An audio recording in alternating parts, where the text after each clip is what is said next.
दर आठवड्याला एक खून, 7 महिन्यांमध्ये 27 खून. जिल्हा ओळखा पाहू, अर्थात जिल्हा एकच, बीड. 1 जानेवारी ते कालच्या 28 जुलै पर्यंत म्हणजे 209 दिवसांमध्ये 27 जीव गेले. म्हणजे दर 7-8 दिवसांनी एक कुटुंब उद्ध्वस्त. गेल्या वर्षी 2025 मध्ये याच काळात 18 खून पडले होते आणि यंदा तब्बल 27. आता म्हणे राज्याचे पोलीस महासंचालक स्वतः बीडला जातात. बीडसह संपूर्ण महाराष्ट्राला पडलेला एकच प्रश्न, बीडची गुन्हेगारी कधी थांबणार? पाहुयात बीड जिल्ह्यातल्या खुनांच्या आकड्यांच्या पलीकडचं दाहक वास्तव. आठवड्याला एक खून, बीडची गुन्हेगारी कधी थांबणार? नमस्कार, मी संदीप आणि तुम्ही पाहताय LS मराठी. बीड जिल्ह्यातले खुनाचे आकडे घसा फाडून फाडून ओरडतायत. अहो, इथं दर आठवड्याला एक खून होतोय. पोलीस प्रशासन काय करतंय? बीडच्या गुन्हेगारीचे आकडे काय सांगतात? वर्ष 2024 40 खून, वर्ष 2025 34 खून, वर्ष 2026 फक्त 7 महिन्यांमध्ये 27 खून. दर आठवड्याला एक खून. चालू जुलै महिन्यात 4 खून.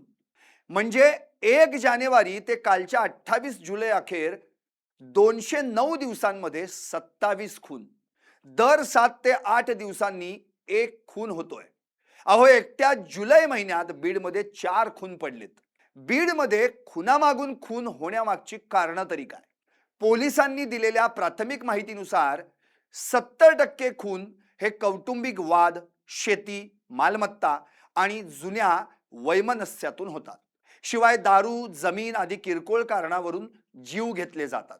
बीडमध्ये फक्त खूनच होत आहेत का? तर नाही. इथं खुनाचा प्रयत्न, दुखापतीचे गुन्हे आणि हाणामाऱ्या देखील मोठ्या प्रमाणावर घडत आहेत. खुनाचा प्रयत्न, दुखापतीचे गुन्हे आणि हाणामाऱ्या. दुखापतीचे गुन्हे 2026 मध्ये 284, 2025 मध्ये 269, म्हणजेच गतवर्षीपेक्षा 15 वाढ. हाणामाऱ्या 2026 मध्ये 298, 2025 मध्ये 241, गतवर्षीपेक्षा 57 वाढ. खुनाचा प्रयत्न 2026 मध्ये 87, 2025 मध्ये 96, गतवर्षीच्या तुलनेत 9 ने घट. म्हणजे मारहाण, हाणामारीचे गुन्हे वाढलेत, पण खुनाचे गुन्हे काही कमी झालेले नाहीत. त्याचं काय? आकडे सोडा. बीडमध्ये अलीकडच्या काळात घडणारी सर्वात भयंकर गोष्ट कोणती सांगतो.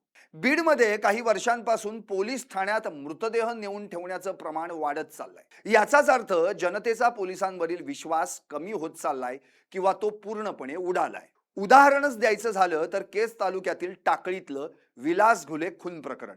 विलास घुले याचा खून झाल्यानंतर नातेवाईक इतके संतप्त झाले की ते त्याचा मृतदेह थेट पोलीस ठाण्यात घेऊन गेले. अंबाजोगाई येथील वाकडे खून प्रकरणातही हेच चित्र पाहायला मिळालं. न्याय मिळत नाही म्हणून मृतदेह थेट पोलीस ठाण्यात. आणखी एक उदाहरण तर प्रत्यक्ष बीड शहरातलं शिवाजीनगर ठाण्याच्या हद्दीत घडलेली घटना.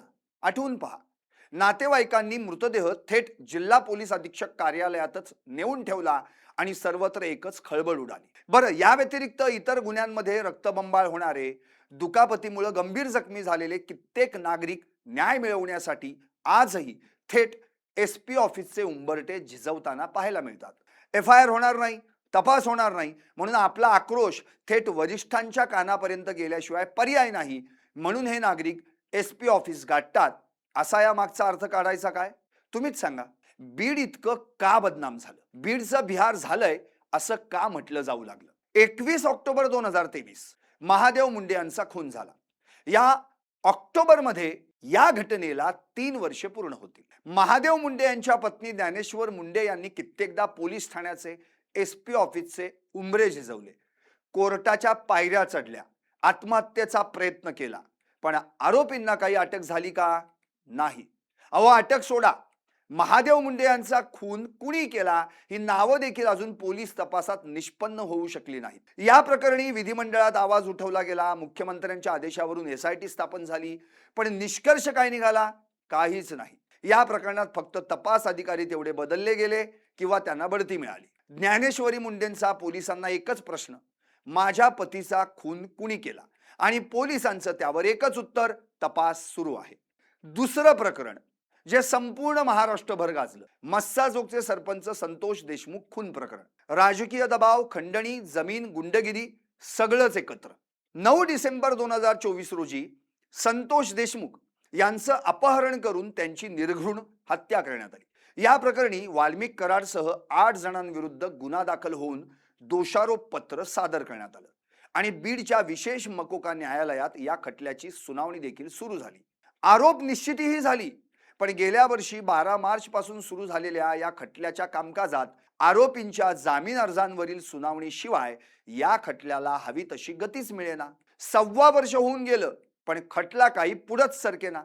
शिवाय या खटल्यातील आरोपी कृष्णा आंधळे गुन्हा घडल्यापासून आजही फरार आहे, पण त्याचा काही तपास लागेना. असो, येत्या 7 ऑगस्टला राज्याचे पोलीस महासंचालक सदानंद दाते बीडच्या दौऱ्यावर आहेत. पोलिसी भाषेत ते तिथं जाऊन झाडाझडती घेणार आहेत, ही चांगली गोष्ट आहे. पण 1 दिवसाच्या भेटीनं आणि आढाव्यानं बीडमध्ये दर आठवड्याला होणारा खून थांबेल का? एकूणच काय तर पूर्वी घडलेल्या खून प्रकरणांचा अनुभव पाहता आपल्याला न्याय मिळणं शक्यच नाही हे गृहीत धरूनच आज बीडचे नागरिक थेट पोलीस ठाण्यात मृतदेह नेऊन ठेवत आहेत. नागरिकांचा पोलिसांवरील उडालेला विश्वास हेच त्यामागचं कारण आहे. गेली 2 वर्षांपासून बीड गुन्हेगारीचं हब बनलंय आणि ही ओळख पुसण्यासाठी प्रशासन अपयशी ठरतंय हा नागरिकांचा आरोप आहे. सदानंद दाते यांनी दौऱ्यावर आल्यानंतर बीडची गुन्हेगारी थांबणार कधी या प्रश्नाचं उत्तर नक्की द्यावं आणि बीडच्या जनतेला सुरक्षिततेबाबत हमी देण्यासाठी आश्वासित करावं हीच अपेक्षा. ही बीडची गुन्हेगारी कधी थांबणार? तुम्हाला काय वाटतं? व्हा व्यक्त आणि पाहत रहा LS मराठी फक्त.